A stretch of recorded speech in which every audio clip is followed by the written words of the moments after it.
Hey everyone, Mr. Happy here, and in this video I'm going to be talking about Final Fantasy XIV Mobile again. This video is a little late because I was sick, but all the same, in this video we're going to be taking a look at the gold saucer and how it was implemented in Final Fantasy XIV Mobile.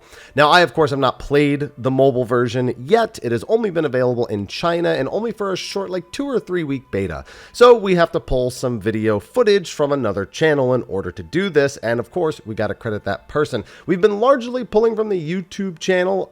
Again, I'm always afraid of butchering the name. Sajinje, I believe is how it's pronounced. I've been linking them in the descriptions of the video, so if you're especially looking to stay ahead on Final Fantasy XIV Mobile news, since China will almost certainly have all of the news or anything relevant before the rest of the world does, that's a great channel to follow in case you want to see updated footage. Hopefully we'll be getting it on our own soon here in the other regions of the world. But without further ado, let's take a look at the gold saucer. Now, the gold saucer has actually been recreated nearly identically in Final Fantasy XIV Mobile. It has its things here and there, some different menus and some different presentations, as well as a little bit of quality of life. But for the most part, what you see is what you get. Pretty much all of the features are there, all the different gates, slices, right? Fashion report, Mahjong, triple triad. It's all there and it all works. If anything was going to work in the mobile game, I actually felt like the gold saucer was one of the things that made the most sense, especially things like Mahjong and triple triad. So it's good to see that it kind of turned out exactly as I expected, but we should still show off some of these things so you know what to expect altogether, because it's a little different. Now, like most features in Final Fantasy XIV Mobile, it has its own menu options listing out all of its different features, or at least the features that this player currently has unlocked. So you can see that you can click at any of the major parts of the gold saucer. They're all a click away. The 5 areas are in the center. There's triple triad tournaments and fashion reports on the left, Chocobo Racing, Lords of Verminion, and the Jumbo Cactpot on the right. I don't believe that the player ever unlocked Mahjong, and gates you seem to have to actually go to the same way that you would go to them in the main game. The mini Cactpot and other activities are likely still something you need to walk to. Like, you're not going to be teleporting to, the basket, the basketball throwing or anything like that. So first up, we have the fashion report. I'm going in the order that they were addressed in the video, and the fashion report is probably the most different of all of the things. Now, the overall idea is the same. They're going to give you some sets and some descriptions, and you need to come back with sets that match, whether it be a specific piece or that piece in a specific color, or even just a specific color altogether. And you may not need every single piece in order to make a score that's good enough to get the maximum credit. Now, it gives you an overall theme and also a visual showcase alongside of it. Instead of just popping up with the box like retail does and then showing you which pieces have which themes or which asks in any given week, it actually gives you a visual showcase of something you should be trying to recreate. So if you're not someone who's as creative, or maybe you just don't like looking it up every week over on Reddit or something like that, you have an idea of how to get to the end result. Now, if you're someone like me who's colorblind, it may not be the easiest thing, and obviously there's still going to be some demand for actually paying attention to what players say online about what will score at least the 80 or the 100 if you wanted the achievement. Upon entering the menu and being given the examples of the outfit theme for the time, you'll also be able to just go through all of your glams and change whatever you want from within the fashion report menu itself. Now, this is probably the biggest change, and it's also because the glam system in 14 Mobile is a far more modern glam system than what Final Fantasy XIV Retail offers. They actually just have effectively a glam list, and you just pick things out and glam them over your character from the menu itself, instead of, getting the prism and doing all of that stuff. You'll also be given some loose recommendations on which pieces you may want, though these don't ensure a high enough score to get full credit. You might need to be a little more creative than that, but the recommended pieces might at least set you on a decent track.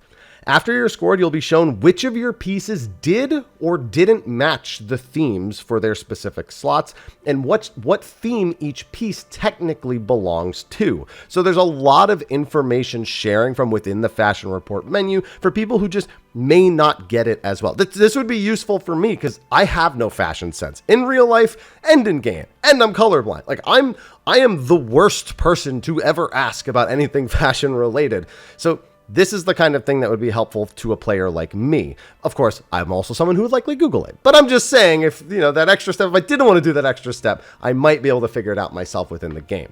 You still get 5 tries per week, and obviously it's just going to take your highest score. So other than that, it's the same. So yeah, the core concept of the fashion report is the same, but far more tailored to the way that Final Fantasy XIV Mobile's glam system actually works. Man, can you tell I'm still getting over the sickness? I cannot keep my words straight on this one. Let's move on to a gate. Now, we only see one gate in this footage, and it is Air Force One, which again, to me, is one of the ones that makes the most sense in mobile.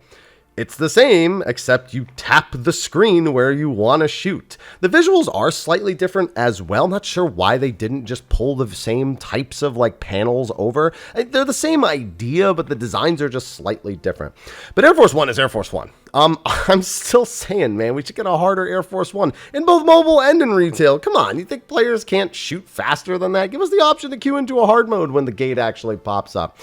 Not that it would really do a whole lot, but I can't imagine it would be that hard for someone to do it, right? Then we have the mini and the jumbo cactpots. The mini cactpot actually happened earlier, but I was kind of too excited to talk about the fashion report to really talk about it. The mini cactpot is the mini cactpot. The menu, of course, takes up the entire screen, and it's got explanations of what the different number totals will do. So instead of being 1, 2, 3 equals 10,000, it'll be like a 6 equals 10,000. Because the only way you could get a 6 with the way that it works is to get 1, 2, 3 back to back. But all the same, I mean, the mini cactpot's the same. The jumbo is largely the same as well. Just some alternate menus to display what numbers you've selected, bonuses based on total players playing that reset, and how your numbers did against the winning number when it's actually pulled. So again, it's just a different way of displaying all the same information, but the activity at its core is the same thing. Triple Triad. Fortunately, this card game is entirely pulled from another game, and so this version is just identical to the 14 version. You really can't do it wrong unless you try to change it, right? The UI is a little bit different, but Triple Triad is Triple Triad, and thank goodness that we have this. Maybe we'll get Queen's Blood one day, but for now, Triple Triad is good. And then we get a brief look at the reward menu. Now, it's broken up into multiple categories. This is something you'll see a lot more with Final Fantasy XIV Mobile, is that while a lot of the menus look far more animated and specialized, there are a lot more of them, and they kind of just take up the entire screen. And that's true especially with most of the reward menus or vendors and anything of the sort. So the reward menu is broken up into 6 categories. The first one is cards, which has some of the A Realm Reborn cards, and of course the copper, silver, and gold packs. There's also the Glam tab, which seems to include armor and weapons. Now, the purchases say they are permanent, so I'm assuming these get added directly to your Glam list instead of your inventory. Because, what if you were to accept the reward and drop it? Could you never accept it again? No, it would make far more sense for it to just straight up unlock the option in your Glam chest. And to be honest, none of these are functional items. You shouldn't be taking these into actual battle content in the first place. So it makes a lot of sense for it to just unlock in your Glam dresser, which should, in essence, make inventory management for a lot of players a little bit easier. I've gone over the inventory in some of my other videos, but this particular element will help a lot of people. I knew that would be the case with the Glam dresser, but I thought it would add it to your inventory for some reason and then unlock it in the Glam dresser. Doesn't seem to be the case with anything that doesn't have a functional use in combat or Disciples of Hand and Land and the sort. For mounts, it seems that there's only 2 at launch. Not surprising, again, because this is still largely just a Realm Reborn content.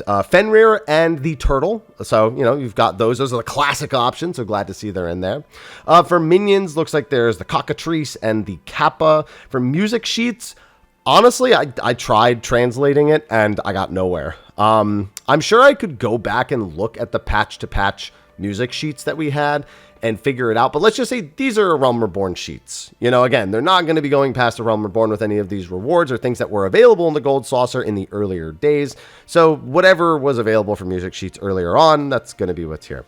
And then there's a miscellaneous tab, which anything that doesn't fall into any of those categories is going to be going in there. But yeah, that's a good look at Final Fantasy XIV Mobile. It's going to be very interesting. So one thing that we didn't get to see because it wasn't looked at by the player is Mahjong. And Mahjong is something that's already quite popular in Japan in particular. Within Final Fantasy XIV, there's a lot of free trial players who just make characters and then play Mahjong through Final Fantasy XIV.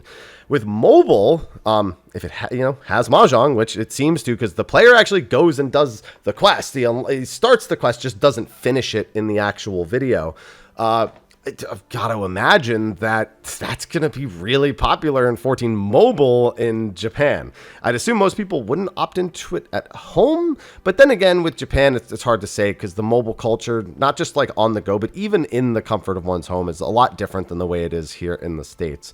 So big question mark on that one, but that's something I'm definitely keeping an eye on to see like how it's received, how well it does, because everything else in 14 mobile's already been so quality that if it's another way of playing Mahjong in like a really easy to access, free to play way that is generally accepted to be like one of the top ways of playing Mahjong online, which apparently 14 is in Japan right now, it's going to be massive, actually.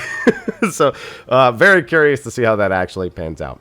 But I just wanted to do another video on 14 mobile. I am trying to just make sure to cover my bases, make sure I have this information available to all of you who just may not be doing the same type of searching that I am, looking for this content online and being able to, just pull it apart. There's a few other things I could probably make videos on. I'm really hoping we get access to the beta here in the rest of the world sometime soon. I honestly expect Japan would probably get it before the rest of the world. I'm going to assume Japan gets it next, then NA, then EU, and then China will get the 1.0 release of it. And you know what I mean? Like they're going to get the initial release and then probably release globally for everyone else at the same time. Anyone except, I guess, Korea, if they're getting it at all. But that's all predictions. That's just what I'm keeping my eye on. And of course, I'll have any news on that as it gets closer and closer. So thanks for watching this video. Be sure to like and subscribe. Stay tuned for more 14 mobile stuff. Don't forget to check out some other stuff on the channel. We have a Final Fantasy XI Let's Play that releases every Wednesday now. We do have some upcoming Final Fantasy XIV retail news with the letter from the producer live. And of course, we have State of the Realm, which we'll be covering that as well.